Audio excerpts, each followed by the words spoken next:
Golpes blandos y duros, masacres, asesinatos. La historia de la intervención estadounidense en América Latina está escrita con sangre. A petición de ustedes, nuestros suscriptores, hoy les cuento todo lo que tienen que saber sobre los golpes de Estado y la intervención de Estados Unidos en Latinoamérica. La lista es interminable y tardaría horas en mencionar y describir todos los casos. Pero sí que vamos a ver cuáles son las causas y los métodos de las intervenciones, qué organizaciones e instituciones están involucradas en los golpes, qué país corre el riesgo de un golpe de Estado hoy en día y si existe un peligro de intervenciones de países que no sean Estados Unidos. Y también analizaremos si es posible prevenir los golpes. ¿Cuál es la solución? Para contestar a estas preguntas hablé con dos analistas destacados, el sociólogo argentino y doctor en ciencia política por la Universidad de Harvard, Atilio Borón, y el exministro de Gobierno de Bolivia, abogado y periodista, Hugo Moldiz. Vamos al grano. América Latina es una de las regiones más afectadas por las intervenciones de Estados Unidos. Desde la doctrina Monroe, que pronto va a cumplir 200 años, Estados Unidos ha considerado Latinoamérica y el Caribe como zona de sus intereses. Estados Unidos está en un proceso de declinación hegemónica. Desde la década de los 70 no ha podido recuperar el nivel de influencia que tenía a pesar de la desaparición de la URSS y a pesar de la constitución de un mundo unipolar.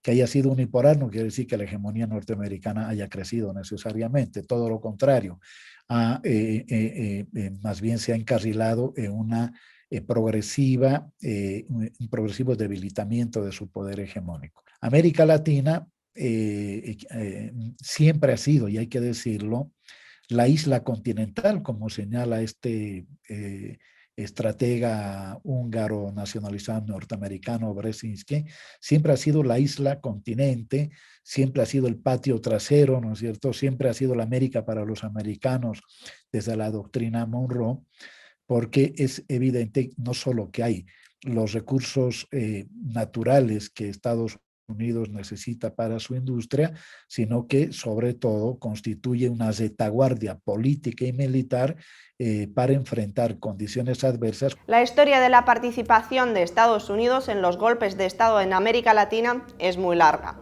desde principios del siglo XX, pasando por la Guerra Fría hasta nuestros días. El caso más reciente es el de Bolivia. Hace 2 años, en octubre de 2019, la Organización de los Estados Americanos, de la que hablaremos un poco más tarde, acusó al gobierno del expresidente Evo Morales de fraude electoral, y este resultó derrocado. La inestabilidad política provocó enfrentamientos entre partidarios y opositores de Morales y las fuerzas de seguridad. Tras un año de Jeanine Áñez en el poder como presidenta interina, el MAS, partido de Morales, volvió a triunfar en las elecciones de 2020 con mayoría de votos. El electo Luis Arce tildó de golpe de Estado lo que había ocurrido en 2019.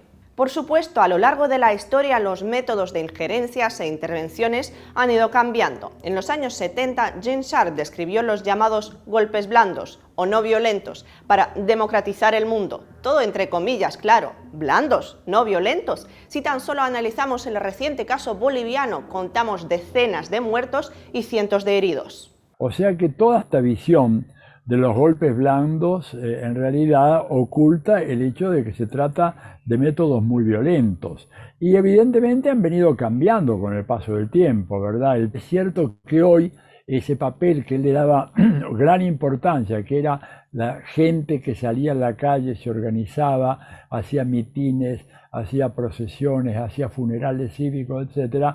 Hoy todo eso ha pasado a un segundo plano. El papel de la calle es menos importante y es mucho más importante el papel de los medios de comunicación y el papel de la justicia, el lawfare. Creo que en América Latina estamos frente a una guerra total y permanente, como define la investigadora mexicana José María Rodríguez Rejas, y en el que se combinan elementos propios de la doctrina de la seguridad nacional, como es, por ejemplo, el de la erradicación, léase bien, erradicación y exterminio del enemigo, con otros nuevos tipos de golpe en las cuales se busca proscribir de manera incluso legal, ahí están los lawfare, por ejemplo, no solo a personalidades políticas, Lula, se hizo con Lula, se quiso hacer lo mismo con Cristina, se hizo con Fernando Lugo, sino también de proscripción de las organizaciones políticas y sociales como se pretendió hacer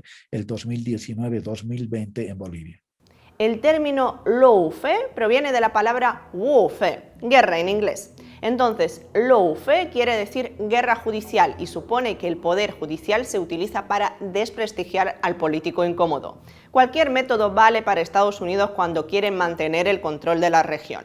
Cuando miramos, ¿no es cierto?, el panorama de la gestión, la intervención de Estados Unidos en América Latina está chorreando sangre de la cabeza a los pies. Por eso el sentimiento antinorteamericano es muy fuerte y por eso Estados Unidos trabaja incansablemente para presentar una imagen idílica de los Estados Unidos, un país solo preocupado por los derechos humanos, por la justicia, por la libertad, incapaz de cometer ningún crimen. Estados Unidos suele posicionarse como defensor de derechos humanos y luchador por la democracia.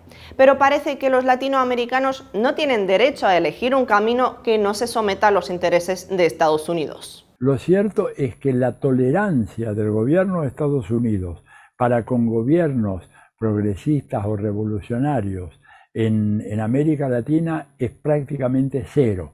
Los combate mortalmente desde el primer momento, inclusive combate a gobiernos muy moderados pero que no se pliegan incondicionalmente al predominio de los Estados Unidos. Pero cualquier proyecto, por moderado que sea, que no se someta a las directivas de Estados Unidos en América Latina, va a ser rápidamente blanco de procesos de desestabilización y golpismo. Caso concreto reciente, lo de Bolivia, la anulación de las elecciones que había ganado legítimamente Evo Morales, o la destitución de Dilma Rousseff, ¿verdad?, que uno podría plantearse cuál era la amenaza que el gobierno de Dilma Rousseff planteaba a los Estados Unidos.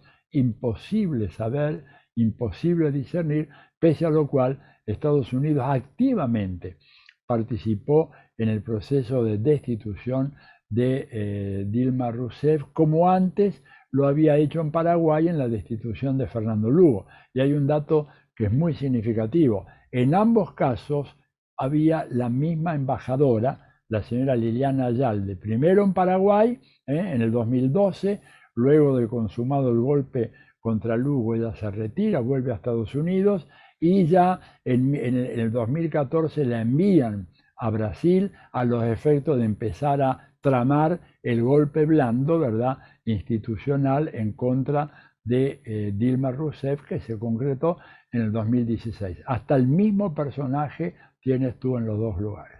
Como se dice, en Estados Unidos no ha habido golpes de Estado porque ahí no hay embajada de Estados Unidos. Hay evidencias de implicaciones de las embajadas estadounidenses en los golpes en Paraguay, Honduras, Brasil, Bolivia, y no solo embajadas participaron en las operaciones encubiertas en los países latinoamericanos con el fin de imponer un régimen necesario para Estados Unidos. Hay un gran número de organizaciones, ONGs y escuelas que funcionan en América Latina para promover y imponer sus políticas. Estados Unidos ha venido socializando o instruyendo o educando buena parte de los jueces y fiscales de América Latina a través de programas que se repiten periódicamente todos los veranos del hemisferio norte.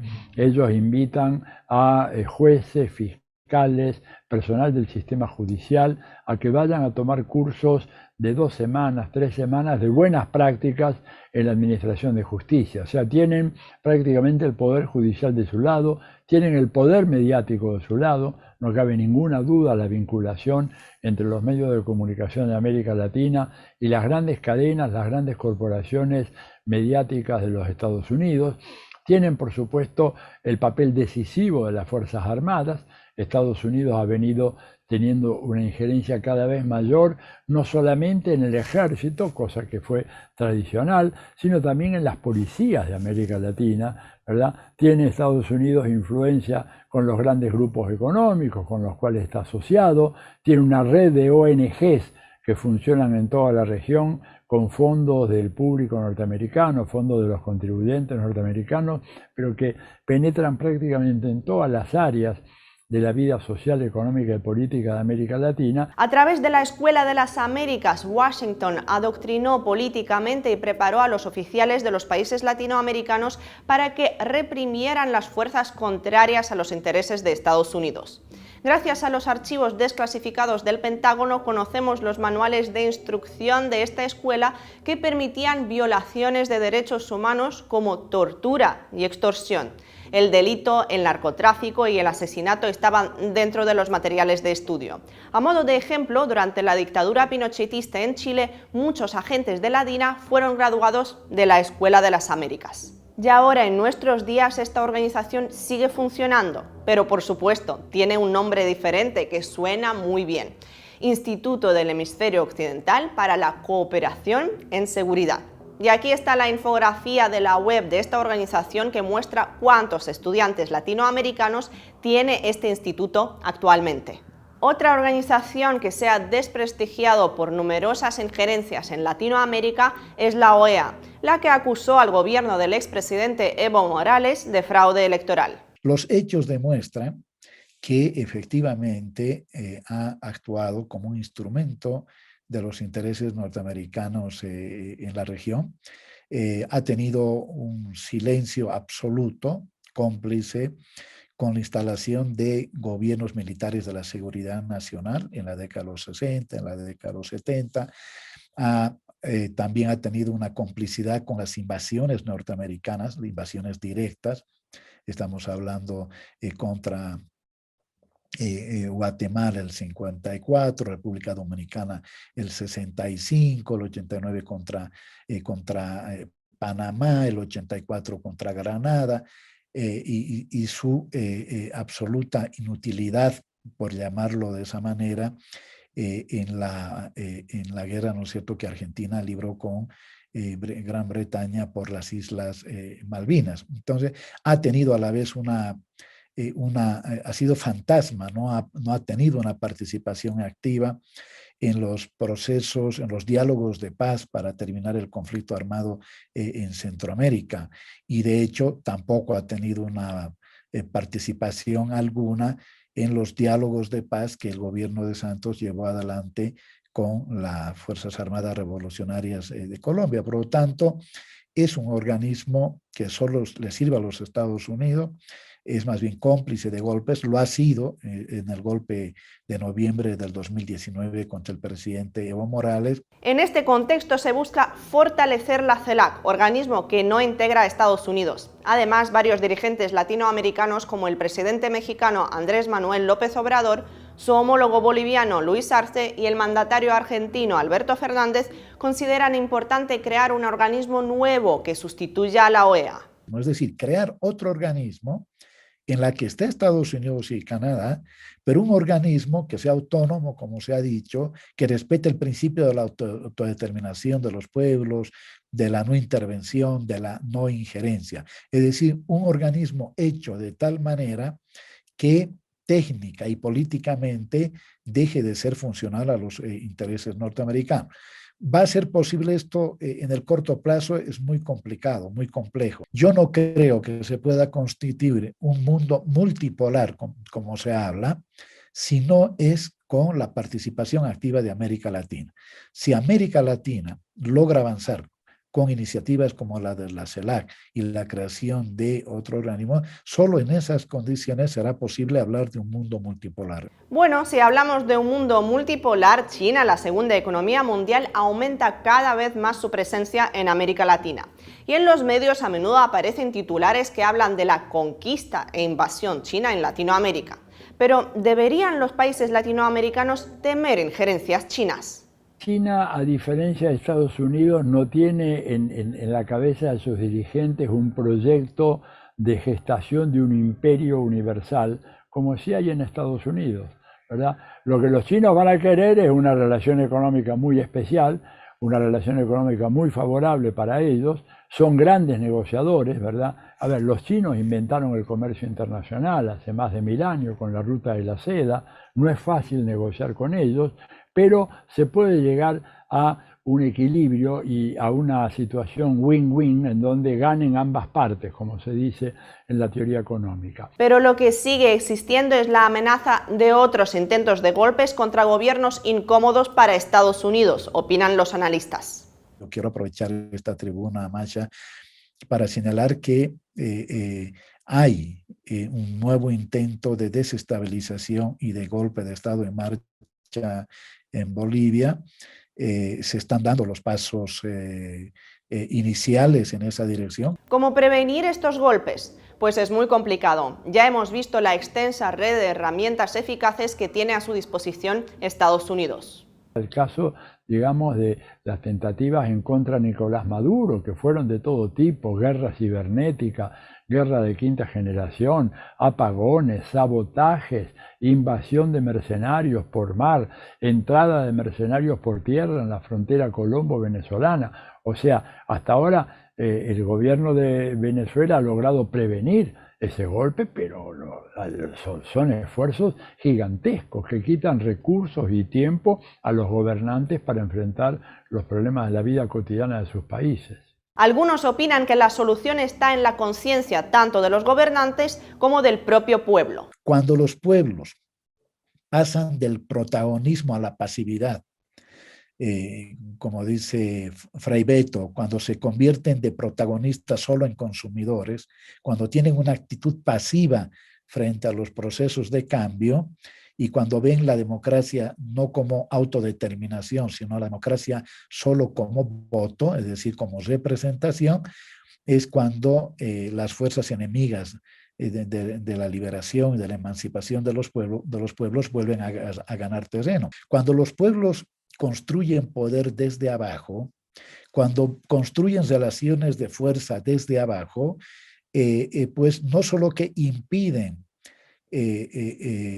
la combinación de gobiernos democráticos y dictatoriales en América Latina, sino que abren el cauce para su propio derrotero, es decir, abren el cauce para el desarrollo de proyectos emancipadores, de proyectos liberadores. Estados Unidos invadió varios países latinoamericanos, contribuyó a golpes de Estado, suministró armas, se entrometió en los asuntos internos de casi todos los países de la región. Pero los tiempos cambian, el mundo necesita relaciones sanas y equilibradas, sin patios traseros, pero con soberanía garantizada. Soy Masha y te cuento lo que otros callan.